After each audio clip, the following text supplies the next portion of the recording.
ते तर विद्वान आहेत, त्यांच्याबद्दल तर काही त्यांनी पैसे खाऊन लोकांना मला आपल्या इथलं आता पुण्याचा जो पुतळा आहे शाहू महाराजांच्या काळात त्याची सुरुवात व्हायची होती, पण राजाराम महाराजांच्या छत्रपती राजाराम महाराजांच्या काळात त्याला विरोध करणारी लोक होतीच ना त्यावेळेस. आणि त्यावेळेसही त्यांनी त्यावेळेच्या इतिहासकार आणि या सगळ्यांना मूर्तिकारांना पकडून त्यावेळेस असा युद्ध पुतळा जेव्हा पुण्यात बांधला जातो तर तिथं काय नाही बांधला जात, पण निवडणुकीच्या तोंडावर मतदान आम्हाला घेता येईल. आणि तो पुतळा आपण पाहिला ना, तो पुतळा दिसतो का शिवाजी महाराजांसारखा?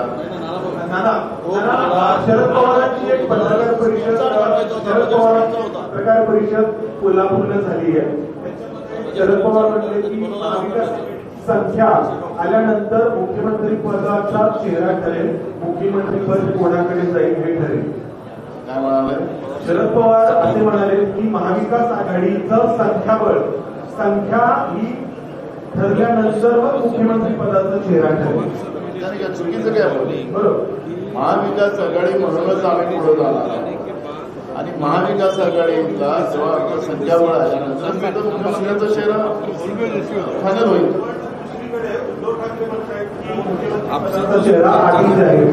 झालं ना तो विषय त्यांनी मांडला विषय. त्या दिवशी एमपीएससी जेव्हा मिटिंग झाली मुंबईला, इथंच कार्यकर्त्याच्या सामोरच झालं की आता आम्ही सगळेजण महाविकास आघाडी म्हणूनच पुढे जाऊ. मोठा कार्यक्रम सांगलीमध्ये येणार आहे.